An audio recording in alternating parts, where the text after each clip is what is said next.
একটা বাচ্চা ছেলে সে নির্ভয়ে গলা উঁচু করে বলেছিল, রাজা তোর কাপড় কোথা। আজকে সেই পরিস্থিতি, এই রাজা তোর কাপড় কোথা এই শব্দ বলার ব্যক্তি ভারতবর্ষে কম হয়ে যাচ্ছে। আজকে এই উলঙ্গ রাজার মতন আমরা সমস্ত কিছুতে বাহাবা বা তালে তাল মিলাতে আমরা ব্যস্ত আছি। উলঙ্গ রাজার মতন বাচ্চা ছেলের মতন প্রশ্ন করতে হবে। আজকে ভারতের কেন এই অবস্থা? আজকে চীন আমার ভারতবর্ষে প্রায় 10,000 একর সম্পত্তি দখল করে নিয়েছে, সেই নিয়ে কবার পার্লামেন্টে আলোচনা হয়েছে। তাই আবার বলছি, কাশ্মীরে যেটা হয়েছে এই অন্যায় সীমা নেই, এর শাস্তি যতই কঠিন দেওয়া হোক তাও কম। যেই হোক, যেখান থেকে হোক, আমরা ভারতবর্ষের সরকারের পাশে আমরা যেমন দেখেছি গতকালকে সর্বদলের বৈঠক হয়েছে, আমরা দেশবাসী হিসাবে আমরা সরকারের পাশে, সরকারের পিছনে। এই বিষয়ে আমরা এক জায়গায়, আমাদের অন্তর্দেশীয় যা আছে আছে, আমাদের নিজেদের মধ্যে সরকারের সাথে যা মনোমালিন্য আছে আছে, যা বলি আমরা বলি, কিন্তু একটা অন্য দেশ বা অন্য কেউ আমার দেশের পরিবেশকে, আমার দেশের জনগণকে ভাবে হত্যা করবে কোনোদিন আমরা মেনে নিতে পারি না। তাই দেশের সরকারের পাশে আমরা সমস্ত জনগণ আছি। এই বিষয়ে সরকার এবং তার তাদের দায়িত্বপ্রাপ্ত আমার ভারতবর্ষের ডিফেন্সের দায়িত্ব দিয়ে, মিলিটারি, বিএসএফ, আরপিএফ তাদের দায়িত্ব দিয়ে যেখান থেকে পারে এনআইএ লাগে, যেখান থেকে হোক এই আসামিগুলোকে, এই অন্যায়কারীগুলিকে, এই জঙ্গিগুলিকে, এই হিরো মানসিকতা ব্যক্তিদের করে এই পশুগুলোকে যেখান থেকে পারে অ্যারেস্ট করে কঠোর শাস্তি দেওয়া হোক, এবং শাস্তিটা জনগণের সামনে দেওয়া হোক, লুকিয়ে নয়, সামনে দেওয়া হোক, তাতে করে অন্য জনগণ যাদের মধ্যে নোংরা সামান্য চিন্তা ভাবনা হচ্ছে ভাবুক যে আগামী দিন যদি আমরা এই কর্ম করি তাহলে আমাদেরকে শাস্তি হতে পারে। তাই আমি মনে করি যদি এই শাস্তি দেওয়া হয় অবশ্যই আমার ভারতবর্ষের ক্রাইম অনেকটা কমবে, কোনোদিন বৃদ্ধি পাবে না। এই শাস্তি দেওয়া হচ্ছে বলে ক্রাইম দিনের দিন বেড়ে যাচ্ছে। তাই আশাবাদী অবশ্যই এর একটা শুরু হবে, এবং জনগণ আমরা এই বিষয়ে সরকারের পাশে আসি। ডিফেন্স যারা দায়িত্ব আছেন, প্রশাসন যারা আছেন, এবং মিলিটারি, বিএসএফ যারা আছেন, আরপি অফিসার যারা, তাদের কাছে আমাদের অনুরোধ, আপনারা এই বিষয়টা দেখেন, এনআইএ লাগিয়ে দেশের সর্বোচ্চ ক্ষমতা লাগিয়ে এই বিষয়টা আপনারা দেখে অন্যায়কারীদের শাস্তি দেন। এবং কাশ্মীরের ব্যক্তিদের যে বার্তা, যে ভিডিও, এবং সমস্ত সম্প্রদায় যারা ওখানে ঘুরতে গিয়েছে তাদেরও যে বার্তা, এখানে কনসেপ্ট ক্লিয়ার, বিষয় ক্লিয়ার, যে তারাও চায় তারা শান্তিতে বাঁচতে, তারাও চায় শান্তিতে একটু চলাফেরা করতে।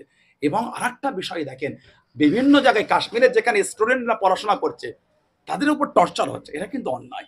তাদের কি দোষ আছে? নিরীহ লোকেদের কি অন্যায় আছে তাদের উপর কেনই মানসিকতা? তাই এটাও হীন মানসিকতা।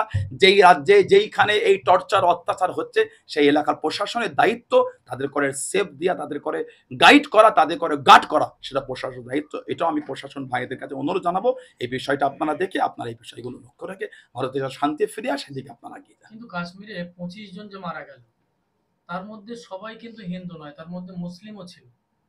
কিন্তু আমাদের বাংলায় যে সমস্ত মিডিয়া সব থেকে বেশি দেখছি সেই টিভি চ্যানেল মিডিয়াগুলোর মাধ্যমে তারা প্রতিনিয়ত তুলে ধরছে হিন্দু হিন্দু হিন্দু বলে মারা হয়েছে, হিন্দু বলে মেরেছে। কিন্তু ওনারা যাদের কেউ মারা, যাদের আত্মীয় স্বজন মারা গেছে, তারা প্রথম যে বিবৃতিটা দেয় মিডিয়ার কাছে যে ঝোপঝাড়ের ভিতর থেকে এলো পাতাড়ি গুলি চালানো হয়েছিল, আমরা কোনো রকম ভাবে কাউকে দেখতে পাইনি। কিন্তু টিভি চ্যানেলগুলো বরংবার বলছে, আমাদের বাংলার টিভি চ্যানেলগুলো তারা বরংবার সেগুলো তুলে ধরছে যে হিন্দু মারা হচ্ছে, হিন্দু নাম ধরে ধরে মারা হচ্ছে, হিন্দু বলে মেরেছে, মুসলমানগুলো আলাদা করেছে, আলাদা করে তারপরে হিন্দুদের মারা হচ্ছে। কিন্তু যে মুসলমান মরেছে তার নাম একবারও তোলা হচ্ছে না, অনলি শুধু হিন্দু হিন্দু হিন্দু। এইভাবে মানুষের মধ্যে একটা বীজ ঢালতে চাচ্ছে। সর্বপ্রথম আমি মনে করি আমার ভারতবাসীকে মেরেছে, 140 থেকে 45 কোটি মানুষের অন্তরে দুঃখ দিয়েছে। আমরা এখানে তো ঠকে যাই সর্বপ্রথম, যেখানে আমরা ধর্মকে নিয়ে রাজনীতি শুরু করে দিই বা ধর্মকে নিয়ে ভেদাভেদ শুরু করে দিই। আমি মনে করি আমার ভারতবাসীর 25 থেকে 26 জন নাগরিককে হত্যা করা হয়েছে, নৃশংসভাবে হত্যা করা হয়েছে। এবং আমিও প্রথমে তানাদের বাইট দেখেছি, এবং বিভিন্ন ভিডিও ফুটেজ চলছে যে মানুষ আনন্দের সাথে সেই জায়গাটায় ঘোরাফেরা করছে, সেই জায়গাটা উপভোগ করছে, মিনি সুইজারল্যান্ড যেখানটা বলা হয়। দেখলাম হঠাৎ করে গুলি আওয়াজ শুরু হয়ে গেল, এবং মানুষ চিৎকার করছে, মহিলা চিৎকার করে কাঁদছে। এবং মানে কয়েকটা ভিডিও দেখেছি যে সেখানে ঝোপঝাড় থেকে গুলি এসেছে, এরকম ভিডিও এসেছে। কিন্তু তারপরেও যদি ধর্মের যদি অ্যাঙ্গেলে মেরে থাকে, তারপরেও আমি বলছি যারা আজকে বলছে প্যান্ট খুলে খুলে চেক করেছে, এটা সময়ের ব্যাপার, সময় সাপেক্ষের ব্যাপার, অনেকটা সময় ব্যাপার। তো তাহলে এটা কি একটা হাস্যকর বা মানে বিষয় দিকে ঠেলে দিচ্ছে না, বিষয়টাকে হালকা করতে চাইছে না, বা জিনিসটাকে কি একটা ইচ্ছা করে কি ধর্মীয় রং লাগাতে চাইছেন, এটা একটা প্রশ্ন দাঁড়িয়ে যাচ্ছে। এবং অনেক মিডিয়া, অনেক ডিবেটে এটা বিভিন্ন সম্প্রদায় মানুষ এর প্রশ্ন করেছে, দেখেছি।